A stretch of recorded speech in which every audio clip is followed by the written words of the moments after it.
జై Shriram. Welcome back to Srirastu silvers. ఇవాళ మన పూజా గదుల గురించి తెలుసుకుందామండి. పూజా రూమ్ అంటేనే మన ఇంట్లో ప్రత్యేకమైన గది అది. అలాంటి గదికి మనకి అన్ని వెండితో చేసే సామాన్లు ఎక్కువ వాడుతుంటాం. అలాగే పూజా మందిరం కూడా మనకి ప్యూర్ సిల్వర్తో చేసిందండి, వుడ్ క్లాడింగ్ వచ్చి. అలాగే ఇది ఒక శాంపిల్ మోడల్ రూము. ఇంకో మోడల్ రూమ్కి వచ్చేసరికి మనం డైరెక్ట్ దేవుడి విగ్రహం అనేది తీసుకొచ్చాము. డైరెక్ట్ దేవుడి విగ్రహం, దాని పక్కన మనకి మంచి అందమైన యాంటిక్ కుందులు, దానికి కావాల్సిన హార్ స్టాండ్స్, దానికి కావాల్సిన అన్ని ఐటమ్స్ కూడా మన దగ్గర అవైలబుల్ ఉంటాయి. అదే ఇంకో మోడల్ తీసుకొచ్చాం ఏంటంటే ఇది ఫ్యూజన్ మోడల్ అండి. ఫ్యూజన్ మోడల్ అనగానే మీకు వుడ్ కనిపిస్తుంది, వుడ్తో పాటు మనకు సిల్వర్ అనేది కూడా కనిపిస్తుంది. అలా కాకుండా డైరెక్ట్ సిల్వర్తో వచ్చిన మందిరాల టైప్ కూడా ఉన్నాయి మన దగ్గర రెడీగా.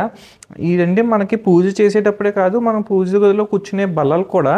అంటే ఇప్పుడు చాలామంది మోకాల నొప్పుల వల్ల దేనివల్ల కింద కూర్చోలేకపోతున్నారు, చిన్న స్టూల్ వేసుకున్నారు. అలాంటి స్టూల్స్ కోసం మనకి వుడ్ మీద వెండి క్లాడింగ్, సిల్వర్ క్లాడింగ్ వచ్చే స్టూల్స్ కూడా మన దగ్గర రెడీ అవైలబుల్ ఉంటాయి. ఇవన్నీ కూడా రకరకాల మోడల్స్ అనేది మన దగ్గర రెడీగా అవైలబుల్గా ఉన్నాయి. Thank you. Srirastu silvers.